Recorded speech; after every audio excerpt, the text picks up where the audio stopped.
Pues fijaos lo primero, yo haré un comentario, tenéis el primer texto en 4:39-40. Juan 4:39-40. El capítulo 4 está lleno de cosas hermosas, pero destaca la historia de la samaritana. Muchos samaritanos de aquella ciudad creyeron en él, en Jesús, por la palabra de la mujer. Primero leo el texto y ahora lo critico. Una mujer que daba testimonio así: me ha dicho todo lo que he hecho. Así que los samaritanos, cuando llegaron a él, le pidieron que se quedara con ellos, y se quedó allí 2 días. ¿Qué fiabilidad tiene este texto? En principio, poca, dado el carácter del Evangelio mítico, simbólico, y sobre todo el texto que sí vimos aquí de Mateo 10:5. Mateo 10:5, lo analizamos aquí, decía: no vayáis a ciudades de samaritanos. Es decir, está bien claro que, salvo el Evangelio de Juan, Jesús no pisó Samaria, sino solamente para atravesar más deprisa e ir a Jerusalén a las fiestas. Entonces ustedes dirán, ¿a qué le conceden más credibilidad? ¿Al Evangelio de Juan o al Evangelio de Mateo?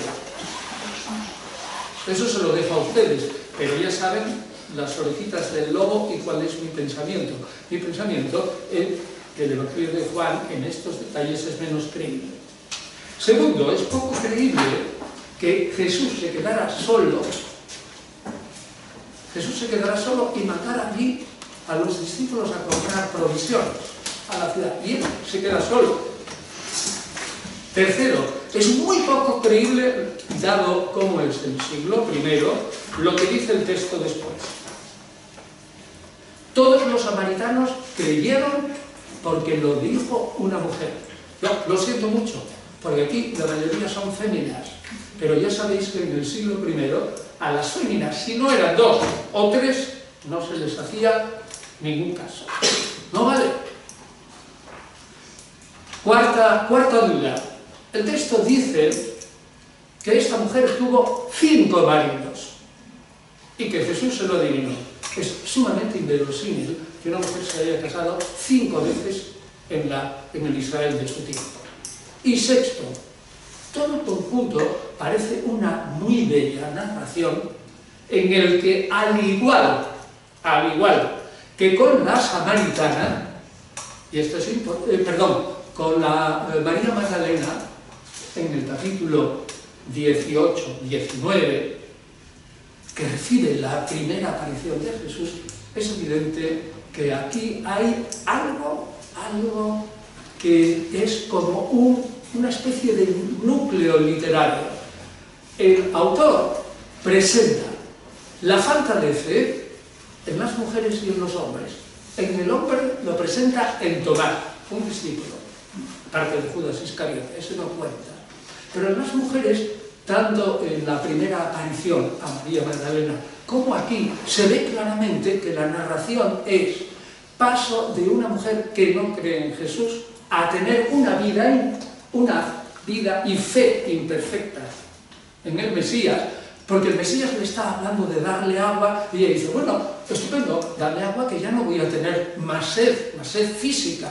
Y el Mesías le tiene que decir, no estoy hablando del agua que quita la sed, sino que al final, gracias a las palabras del Mesías, la mujer pasa de la fe imperfecta a la fe perfecta.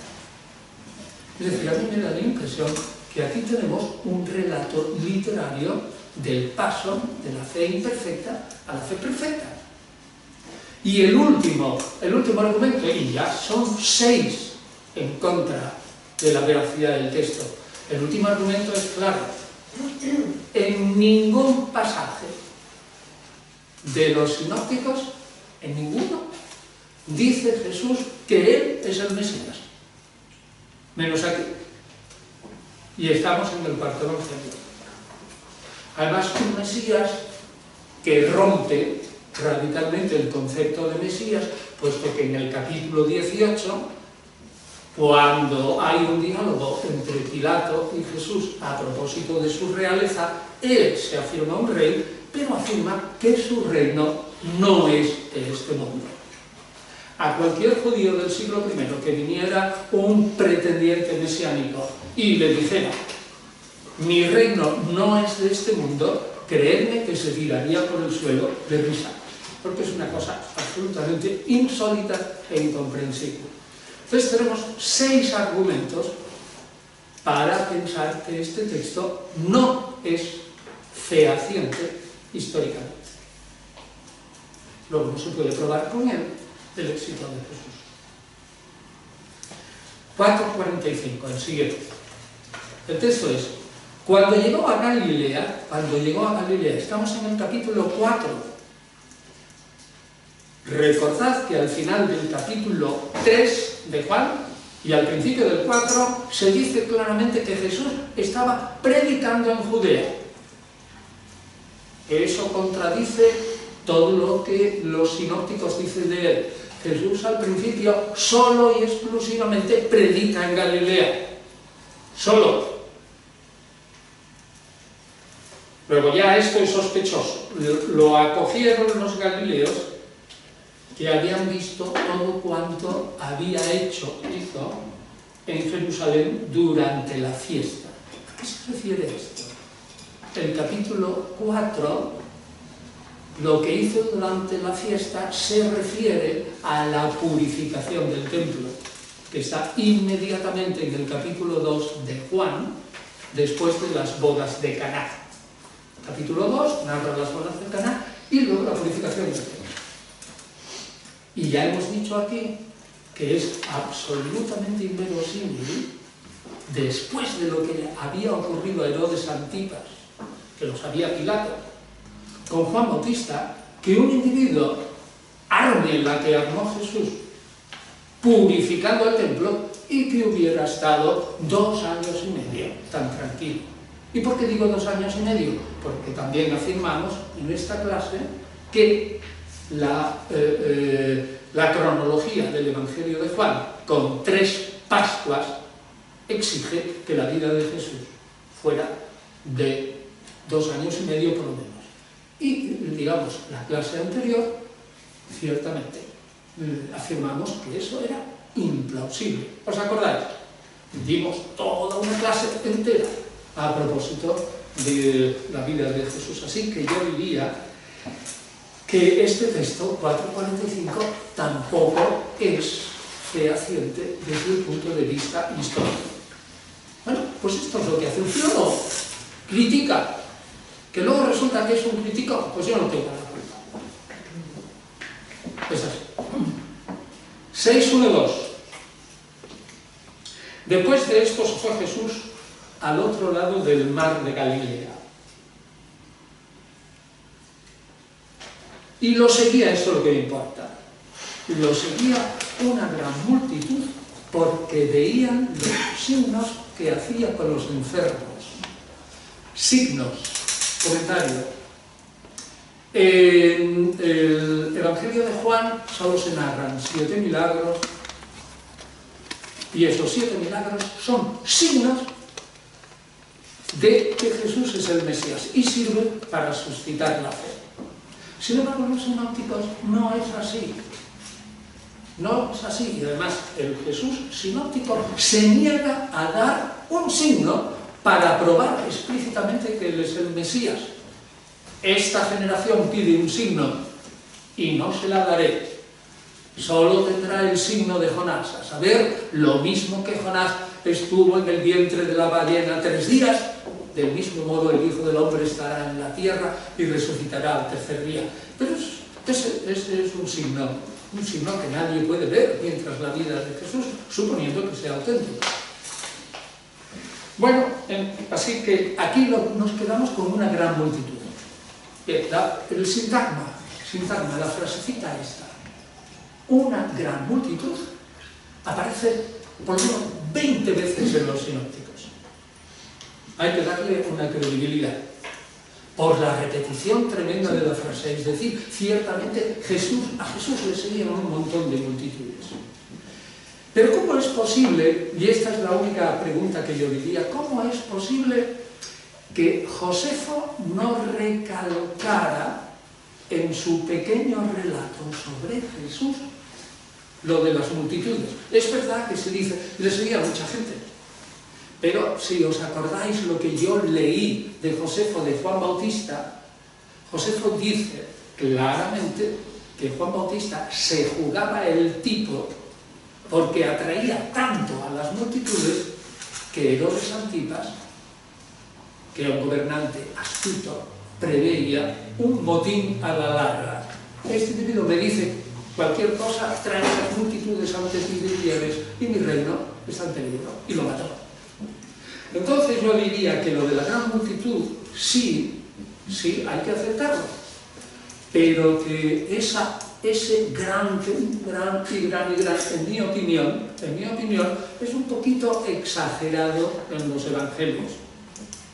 Del mismo modo que hemos afirmado aquí, que es absolutamente exagerada la pelea, si os acordáis, fariseos-Jesús, está totalmente exagerada, sobre todo en el Evangelio de Mateo. ¿Os acordáis cómo yo di una clase y media? ¿Os acordáis? Clase y media analizando todos los textos en los que en la tradición aparecía un individuo, uno, y nominado, y enseguida, ¡fras!, otra parte de la tradición metía un fariseo ahí. No podíamos aceptarlo. Pues porque se ve bien claro que es inyectar a los enemigos en el relato. Así que entonces yo diría, este texto se puede aceptar bastante. Había multitudes en torno a Jesús. ¿Por qué? Porque está testimoniado por los sinópticos. Pongamos un gramito solo de escepticismo y nada más, por lo que luego veremos. El 6:15 es un texto muy difícil y es favorito de todos los que afirman que Jesús no era un Mesías político. Es un texto difícil de roer para los exegetas independientes, pero tiene su salida. Jesús, sabiendo que tenían intención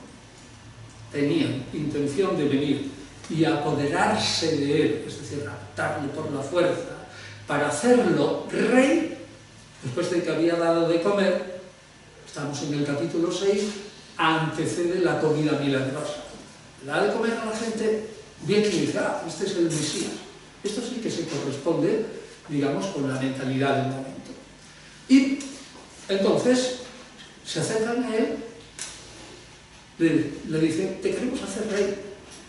Él no lo acepta, se escapa de la muchedumbre de alguna manera misteriosa, es como si pasara a través de ellos, y se va al monte a orar solo.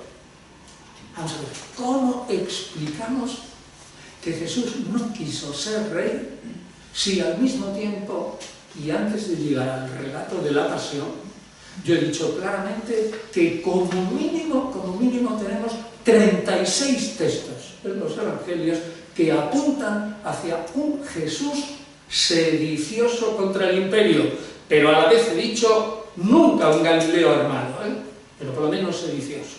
¿Cómo es que pierde la oportunidad si está convencido, aunque sea un profeta, cómo es que pierde la oportunidad de hacerse rey? Bueno, una explicación absolutamente clara yo no la tengo.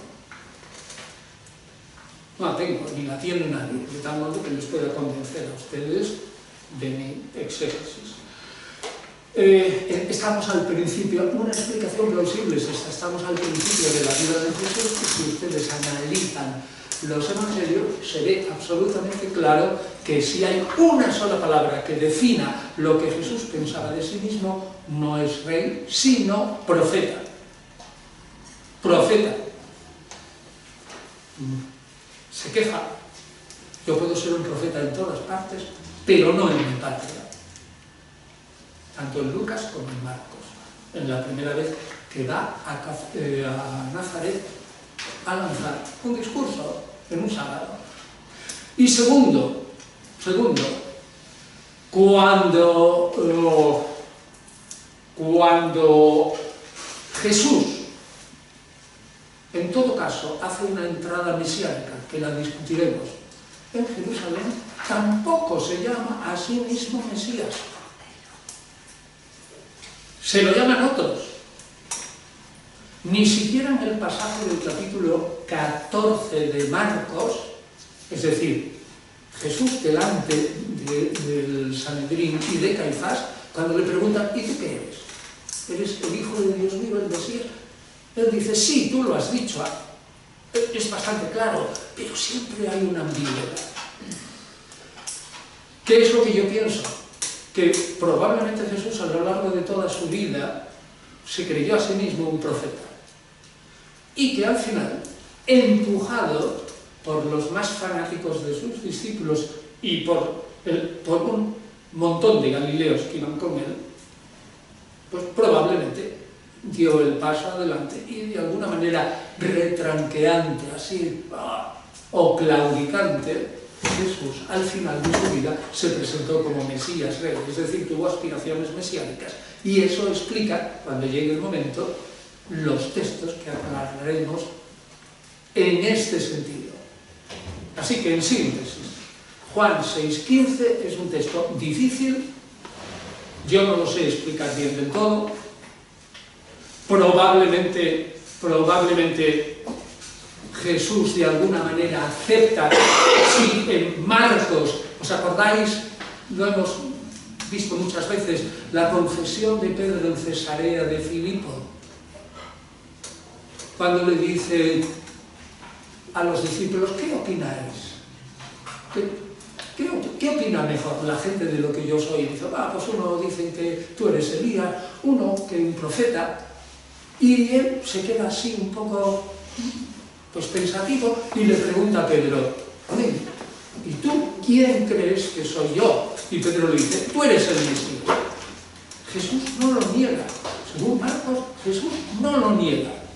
Lo único que afirma luego es que él es un Mesías distinto, pero nada más.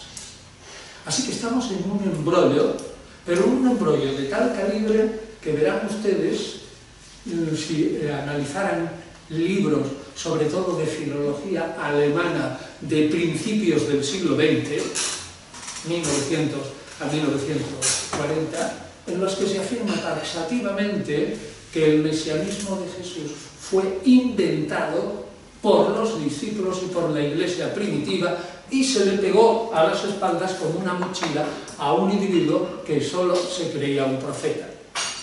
Eso lo leerán ustedes en un montón de libros.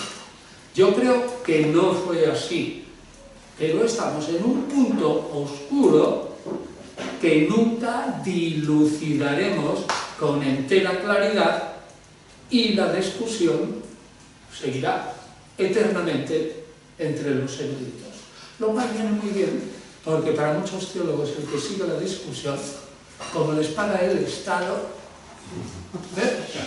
fuera, pues les viene muy bien escribir que ahora está el ambiente aquí, pues yo escribo una tesis contraria.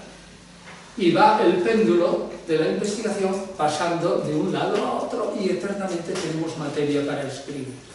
Así que pragmáticamente no creo que se resuelva nunca este. Pero esa mi idea es bien clara. Ciertamente Jesús no rechaza al final de su vida el título de rey y es muy posible que fuera empujado por un batallón de fanáticos que le acompañaba.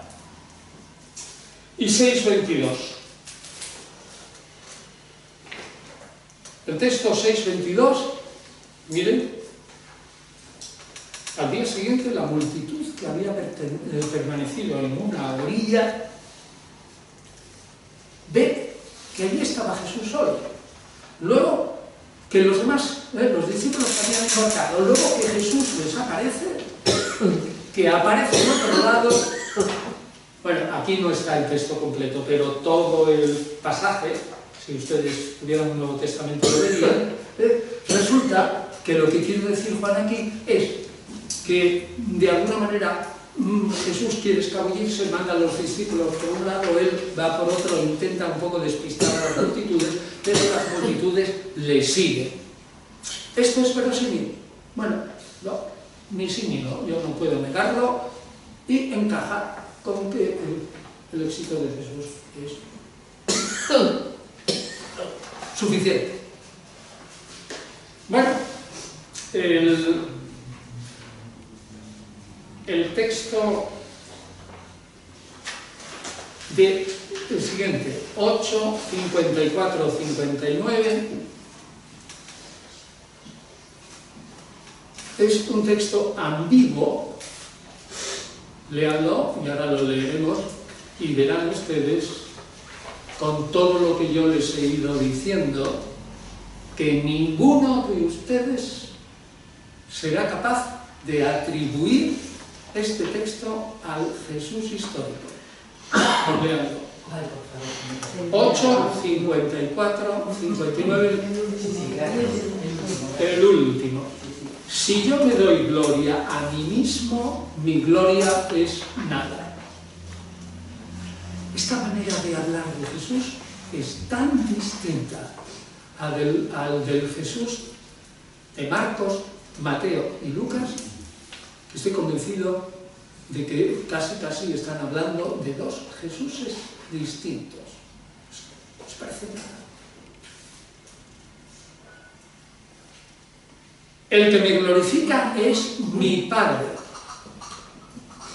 En Marcos sí aparece que Jesús llama a Dios Padre, pero lo dice con una palabra aramea que significa papá, pero empleado por un hombre mayor también. Abba, papá. No papaíto, sino papá. Entonces, es posible. Pero fíjense lo que dice: mi Padre me glorifica, ese que vosotros decís es nuestro Dios. ¿Quién es el Dios de los judíos? Yahvé. Entonces, Yahvé y su Padre son más o menos uno.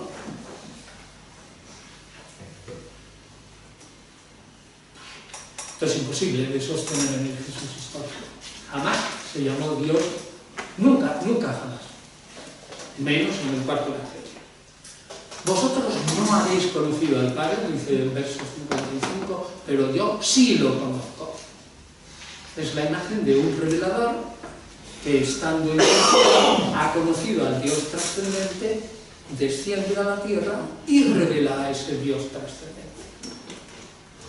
Y si yo digo que yo no lo conozco, seré semejante a vosotros. Soy un mentiroso, seré como vosotros lo sois. Todo este capítulo, que es el capítulo 8, está radicalmente peleándose Jesús contra los de su pueblo y les llama no hijos de Abraham, sino hijos del diablo. Y vosotros sois mentirosos como vuestro padre, el diablo, es mentiroso. ¿Es esto posible? Sería posible en la vida de Jesús, ciertamente, pero con esta radical dualidad, que un individuo como Jesús, que es judío al 100%, se distancie de tal manera de los judíos, eso es inverosímil. Pero bueno, podría ser, yo no lo sé. Dice, vuestro padre Abraham se alegró de ver mi día. La frase ver mi día, el día de, después de haber dicho que mi Padre es vuestro Dios, es el día de Yahvé. Si vais a la Biblia y tomáis el día de Yahvé, es la manera de decir que Dios omnipotente, el creador del mundo, el Padre del pueblo judío, vendrá a visitar al pueblo, normalmente para el juicio particular durante, digamos, la historia del pueblo y sobre todo el final. El día de Yahvé es el día de la cólera. Es otro momento en que él está diciendo que Abraham, nada menos, que es el padre del pueblo, vino a ver mi día. Y mi día es el día de Yahvé. ¿Creen ustedes posible que el Jesús que hemos explicado hasta ahora dijera eso? Yo no lo creo. Quien habla aquí es la teología cristiana del año 100 aproximadamente, que está aplicando lo mismo que Tucídides escribe sus discursos, está aplicando a Jesús la teología del año 100 y poniéndola en la boca de un personaje que murió en el 30 o en el 33. Esto es lo más probable y esto es lo que afirma, curiosamente, toda la investigación, incluida la investigación católica. Es decir, que hoy día ya no se puede mantener ni en los seminarios católicos ni en las universidades católicas lo que hace 50 años se mantenía. Saber que estos discursos eran verdaderos. Un señor que es profesor de teología de la Universidad de Salamanca o la Universidad Comillas de Madrid, en su seminario, en su clase, dirá lo que yo estoy diciendo. Pero ya afirmé que llegará el domingo el sermón y no lo sostendrá en público. Pero en la clase sí, y en sus libros también. Luego, aquí hay un problema que los teólogos, allá ellos, solucionarán. Yo no soy quien para solucionarlo. Y ya el número 57 es interesante. ¿Aún no tienes 50 años y has visto a Abraham? 50. ¿Por qué escoge 50? ¿No sería mejor escoger 40? Según Lucas 3:23, si no me equivoco, en el capítulo 3, Jesús tenía como 30 años cuando empezó a predicar, independiente porque ya Juan Bautista había muerto. Según los sinópticos, o un poquito al final de la vida de Juan Bautista, según el mismo Juan. Sin embargo, aquí da la impresión como si Jesús se acercara más a los 50. Esto es lo que hace también que la mayoría de los intérpretes establezcan una duda metódica sobre el nacimiento y la edad de Jesús en su muerte. Porque no hay manera de casar este texto con Lucas 3:23. Y por último, el 58, en verdad, os digo que antes de que Abraham existiera, yo soy.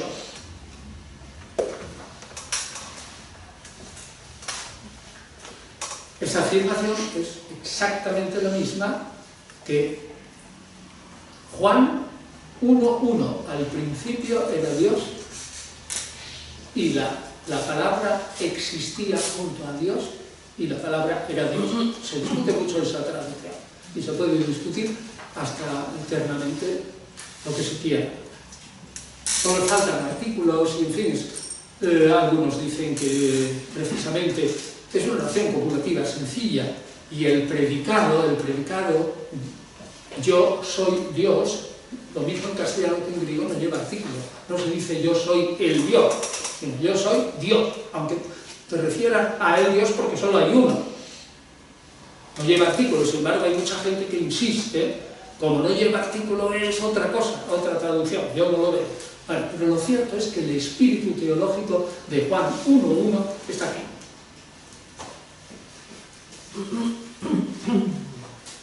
Por tanto, este texto sobre las discusiones y la actividad, el éxito de Jesús, o el fracaso de Jesús, más bien, entre los judíos, tampoco es histórico. Esto está lleno de teología joánica. Una vez asentado esto, yo diría el siguiente argumento.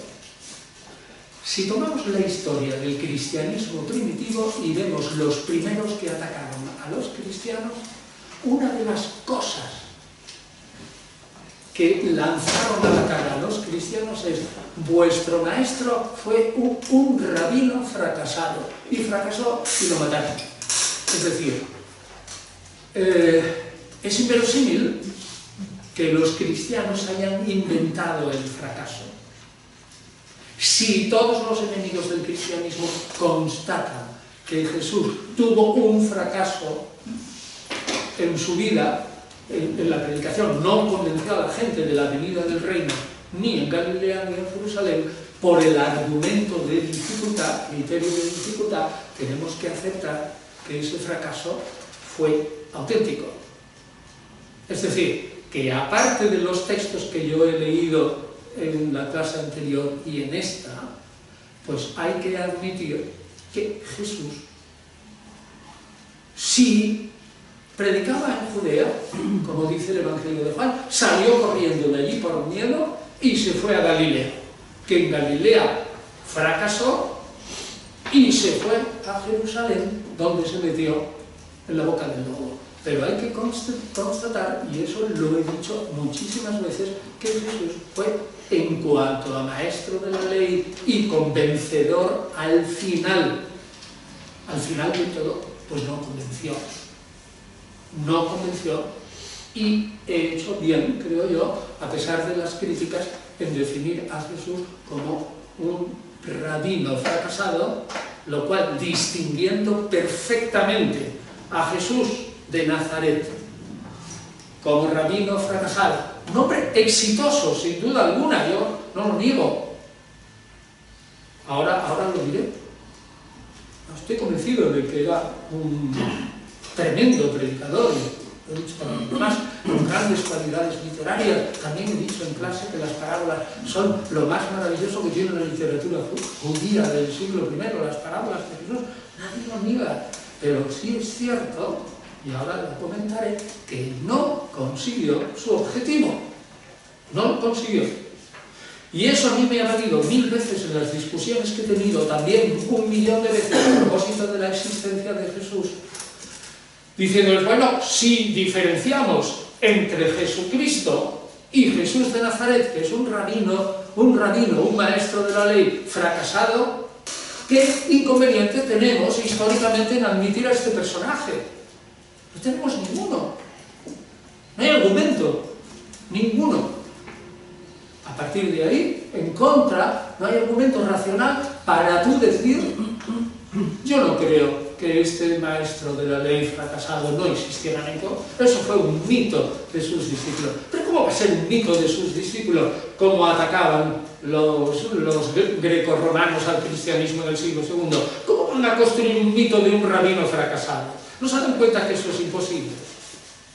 O sea que tiene esa parte positiva para presentar a Jesús de Nazaret como una figura histórica, que lo sigue negando el 99% de la gente que habla conmigo. Y les puedo asegurar que después de conocer a una persona a la que yo no he conocido, adquiere esto de confianza conmigo y en cuanto pasan 2 segundos, bueno, dime, ¿este Jesús existió, sí o no? Todos me lo preguntan. Luego es evidente que es la pregunta clave. Pero nadie inventa un rabino fracasado. No tiene sentido. Bueno, pues ahora seguimos. Ahora, entonces quedamos que por al menos el criterio de dificultad tenemos que aceptar en contra de este Jesús tremendamente triunfante e incomprendido. Ahora voy a dar razones del por qué fracasó. Tenemos que aceptarlo como un hecho histórico. Vamos a ver, Juan, tú querías una pregunta, porque yo ahora tengo que dar esa... Sí, no, muy rápido. Digo, ¿se puede saber de alguna manera por qué fue a Jerusalén? ¿Por qué? Fue a Jerusalén, porque... Bueno, estrictamente no tenemos ninguna razón en los evangelios que nos diga por qué fue a Jerusalén. Estrictamente no. El texto más claro está en el capítulo 9 de Lucas, cuando dice, y puso su rostro, o sea, determinó, y decidió ir a Jerusalén. Y se acabó. Pero todo el mundo está de acuerdo que tuvo que tener una razón poderosa. Y la razón poderosa es que estaba convencido de que a pesar de que él hubiera fracasado, el reino de Dios vendría. Había una fuerza interna que le decía que vendría. ¿Por qué? Pues porque toda la Biblia que le han enseñado o le habían enseñado a Jesús apuntaba hacia el Mesías. La Biblia, sobre todo en griego, en hebreo menos, pero sobre todo en griego, la Biblia es un alegato mesiánico. Y un individuo que se sabe la Biblia de memoria sabe perfectamente que hay mil textos proféticos que están apuntando no al Mesías, tal como nosotros nos lo imaginamos hoy, sino al Rey Redentor de Israel. Lo del Mesías es un invento tardío dentro del judaísmo. Un paréntesis. Creo que lo he dicho alguna vez. De 39 veces que sale la palabra Mesías en el Antiguo Testamento, ninguna significa Mesías, tal como lo diría nosotros o un individuo de la calle. Significa ungido, significa profeta, somos sacerdote, rey, elegido de Dios, lo que queráis.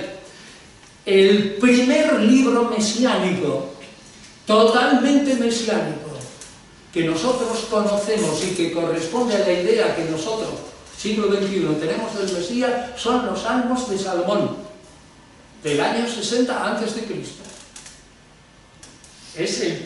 Tiene dos composiciones allí, el Salmo 17 y 18, es un falso, por supuesto, Salomón no vivía en el año 60 a.C., es un falso, puesto en boca de Salomón, y en boca, yo qué sé, como si fuera un salmista.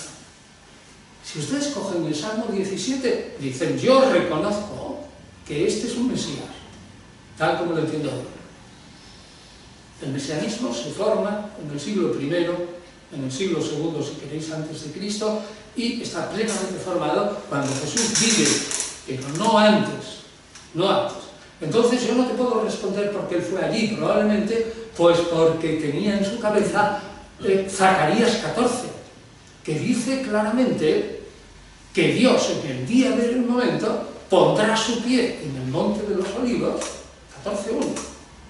El monte de los olivos se hiende en dos, del peso del pie de Yahvé, e inmediatamente, una vez establecida allí la presencia de Dios en el monte de los olivos, que está a un palmo de Jerusalén, vamos, de un salto se llega, como quien dice.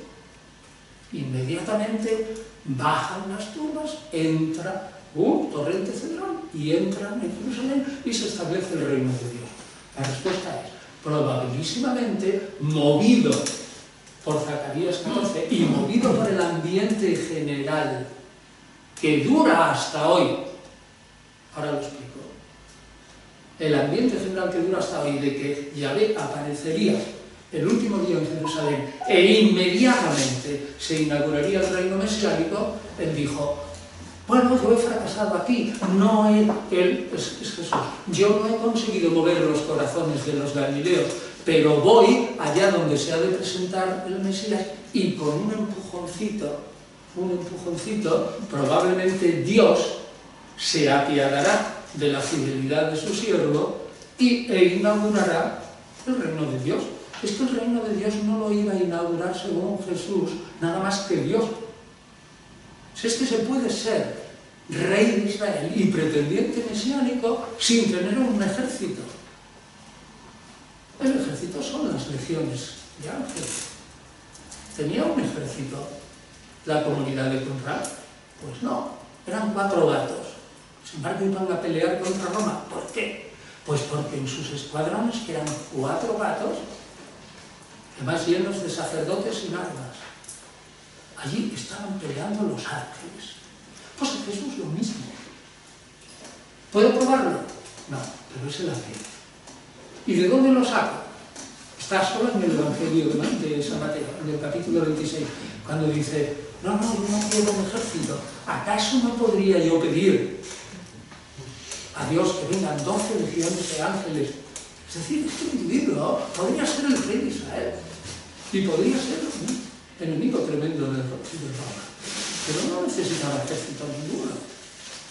No derrotó Gedeón a todos los enemigos de Israel, que eran 30.000, y él tenía 300 hombres. ¿Por qué derrotó Gedeón a todos los enemigos de Israel, a los cananeos? Porque el brazo de Yahvé estaba cambiado. Y punto. Eso es lo que había aprendido Jesús en la escuela. ¿Cuál es la escuela? La sinagoga y lo que leía en la sinagoga. Eso es lo único que te puedo responder. Pero la mayoría de nuestras respuestas son hipótesis. He dicho 1000 veces. Sí, textos así directos tenemos poco. Bueno, total. Ahora voy a dar razones. ¿Por qué fracasó Jesús? Y esto también es hipotético. Uno, primera razón. Porque la predicación de Jesús, y espero que les convenza a ustedes, porque la predicación de Jesús, por muy buena que fuera literariamente, que lo era, sin embargo, no era una predicación arrastrante del público, no arrastraba a las masas. ¿Qué es lo que pedían las masas en el siglo I, como se vio cuando se levantó el pueblo contra Roma? Pues lo que pedían las masas es lo que dice Flavio Josefo de 3 o 4 aspirantes mesiánicos: el profeta egipcio, Teudas, Atronges o alguno más. ¿Qué es lo que pedía el pueblo? Que viniera alguien y dijera: yo os llevaré, como Teudas, o el profeta egipcio, yo os llevaré ante Jerusalén, y a una palabra mía, se hundirán las murallas de Jerusalén y entramos todos. Claro, se reunieron 4.000, fueron detrás de él 4.000, se presentaron ante Jerusalén, llegó el prefecto con una manada de legionarios y una cohorte de caballería y los mató a todos. A Jesús no lo mataron así, sino fue un poquito más lento. Eso es lo que pedía la gente. ¿Tenía Jesús una predicación arrastrante? Pues no. ¿Por qué? Porque aunque él al final de su vida se considerara el Mesías, era un Mesías que inspiraba continuamente que Dios instaurara su reino. Nunca tuvo un ejército. Eso no arrastraba a la gente. Es verdad que Jesús sí que proclamó que el reino de Dios sería en la tierra. Eso sí que es cierto. Aunque también he dicho que en los evangelistas, muy influidos por Pablo, todos esos testimonios están casi borrados. Pero sin embargo sí sabemos que Jesús, ¿qué es lo que promete en las bienaventuranzas? 1, comida abundante. 2, se acabó el llanto y el duelo. Recuerden las bienaventuranzas, los pobres se hartarán y los que están llorando se les acabará el llanto. ¿Qué significa eso, se les acabará el llanto a los pobres? Pues probablemente que se les perdonan las deudas. Es decir, que los ricos tienen que hacer, como pasó en la Grecia antigua, una condonación y una quita de deudas. Ahora bien, dile a los ricos que tranquilamente hagan una quita de deudas por amor a Dios. Y unas narices. Pero Jesús predicó eso. Jesús predicó claramente en Marcos 10, en el capítulo 10, que aquel que le siguiera tendría aquí 100 casas, y 100 hermanos, y 100 hermanas, 100 haciendas, y luego la vida eterna. Y Jesús dijo claramente que el reino, si había algo que lo simbolizaba, era un banquete. Comer y beber y pasarlo bien. Y si leéis los cientos de pasajes mesiánicos, entre comillas, que hay en el Antiguo Testamento, ¿qué es lo que se promete? Los profetas, ¿qué es lo que prometen? Pues lo que prometen los profetas es claramente: Israel se hace el dueño del mundo, todos los camellos del mundo vienen con todas las riquezas y todos a comer y a beber y a festejar, y los demás a trabajar, pero Israel, fantástico. Es evidente que eso sí que lo decía Jesús. Ahora bien, ¿tenía Jesús digamos, un discurso arrastrante? No. Pues porque afirmaba que el reino lo instauraría Dios. Una vez que la gente oía los discursos de Jesús, ¿qué es lo que tenían que hacer? Arrepentirse. ¿Y qué es lo que venía inmediatamente después de arrepentirse? Pues una vida absolutamente igual que la de antes, solo que arrepentidos. Y los pobres, igual de pobres. Y los explotados, igual de explotados. Y a los que siguieran a Jesús, tendrían que tener una moral estrictísima, dispuestos, hasta que viniera al reino, uno, a vender sus bienes. Vino un joven y le dijo: he hecho y he cumplido todo. ¿Qué me falta para ser perfecto? Y le dice Jesús: vende todos tus bienes. Eso es el resultado de la predicación de Jesús. Eso está en Mateo 19. En el mismo capítulo de Mateo 19:2 hay eunucos que se hacen a sí mismos eunucos por amor del reino de los cielos. ¿Qué es lo que promete Jesús a sus íntimos? Pues que dejen en casa a sus mujeres. Probablemente una vida sin ningún, digamos, satisfacción sexual hasta que venga el reino, porque tienen que predicar y ir corriendo de un pueblo a otro. ¿Qué es lo que dice Jesús? Convertíos. No os preocupéis, que Dios os dará la comida. Ya vais a un pueblo y comed lo que se os ponga. Es decir, repito, la predicación de Jesús en la práctica era muy aburrida. Lo único que predicaba en la práctica era penitencia. Y lo demás eran futuros. Nada de decir, no era una predicación de: venga, voy a armar ahora mismo un ejército y ahora voy a barrer a los romanos. Y eso era lo que esperaba la gente. Luego, primera razón, aunque parezca raro, la predicación de Jesús en la práctica se desvanecía en nada, porque en la práctica lo único que había que hacer es seguir con la vida, esperar, y encima totalmente arrepentidos, y ojo, ni a robar ni a hacer nada, absolutamente.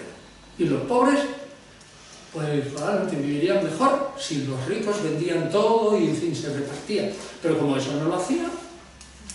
Luego, primer argumento, repito, la predicación de Jesús en la práctica no tenía el atractivo para arrastrar a las masas, como por ejemplo la de Teudas o la del profeta egipcio, aunque ya sabemos que al final les iban a cortar el cuello a todos, pero mientras estaban vivos, estaban felices y esperando el milagro de Dios. Segundo, la gente que siguió a Jesús era ignorante, era el pueblo, los pobres. ¿Y a quién tenía enfrente? Pues Jesús tenía enfrente a todos los cabecillas y jefes del pueblo. Por una parte, los espirituales, es decir, aquellos individuos que formaban el estatus ideológico de la nación. ¿Cómo los describe el Evangelio? Como fariseos, de elevada alcurnia, saduceos, ancianos, escribas y doctores de la ley. Repito que hay mucha exageración, y ahora lo diré. Pero es cierto que tenía enfrente a todos los jefes del pueblo. Salvo, por ejemplo, ahora en el caso de Venezuela, el pueblo se está moviendo. Pero miren en todas partes, salvo quizás en Venezuela ahora y después de mucho tiempo, miren a las dictaduras que hay en el mundo. ¿Quién se mueve en esas dictaduras? Es decir, si tú puedes tener muchos amigos en el pueblo, pero en Corea del Norte sabes que como abres la boca te pegan un cañonazo, o en China desapareces o quedas en la cárcel, o no digamos en la Rusia de Putin también. ¿Qué es lo que pasa cuando hay un dictador fuerte? Pues que la gente tiene miedo y se calla. todos bajo el gobierno periódicos. Así de claro. Entonces, si tú haces una predicación en la que tienes al pueblo contigo, pero todo el estamento superior está en contra tuya, evidentemente o haces un montón de milagros, como en aquella época derribar las murallas de Jerusalén, o ciertamente no arrastras a las multitudes. Luego, segunda razón, Jesús tampoco